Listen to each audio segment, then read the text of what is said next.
Amy Gall, G-A-U-L. That's Sergeant Amy Gall, actually, with Indiana State Police. And currently working as a crime scene investigator out of Indianapolis. She's been with the department for 25 years. We have a print here And right now, of the 22 or 23 crime scene investigators assigned to the Indiana State Police throughout the state. I'm the only female. Gall is a crime scene technician who responds to scenes like this one. I could be dusting for fingerprints. Basically, I'm documenting the scene as I find it.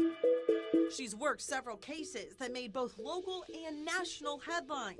The crash that killed Colts player Edwin Jackson, multiple officer-involved shootings, and the murders of Abby Williams and Libby German in Delphi.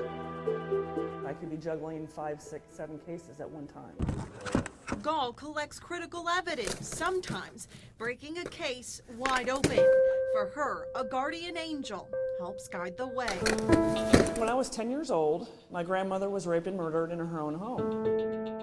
That individual was arrested, prosecuted, and is still in prison to this day. And that's all because of the hard work of the policemen on that scene, that worked that crime scene. And I feel like there are times when the victim cannot speak for themselves. Obviously, if that person's deceased, you have to be the person to speak for them and to at least give some sort of closure or a sense of justice to the family members that are still here. And while she is one of the few females in the field nationwide, I think you have to be wired a certain way to do this job. So then you would be like 9 again. Yeah. things seem to be taking a turn. Initially, kind of half on, half off. The Associated Press says more and more women are pursuing jobs in forensic science. Every year we're growing. You're gonna want to put your case number. IUPUI now telling CBS 4 82% of their investigative science undergraduates are female. So you literally just look at it. Many becoming interested after watching true crime shows on television. Every day you get to solve a puzzle.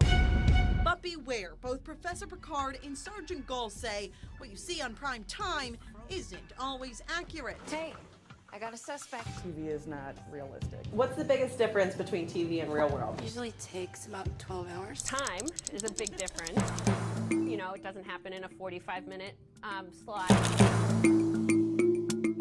Both Professor Picard and Sergeant Gall say there is almost no way to solve a crime that quickly and that easily. Things are typically embellished on television shows. For example, a CSI is not also a detective and the prosecutor. Also, while there is facial and DNA recognition, sometimes it's not as advanced as you'd see in the movies. Both Picard and Sergeant Gall advised if you are looking to get into the industry, you really need to learn about it from real-life professionals. So get an internship or shadow someone, maybe do a ride-along if you can, so that you know the good, the bad, and the ugly. In the newsroom, I'm Angela Brower, CBS 4 News.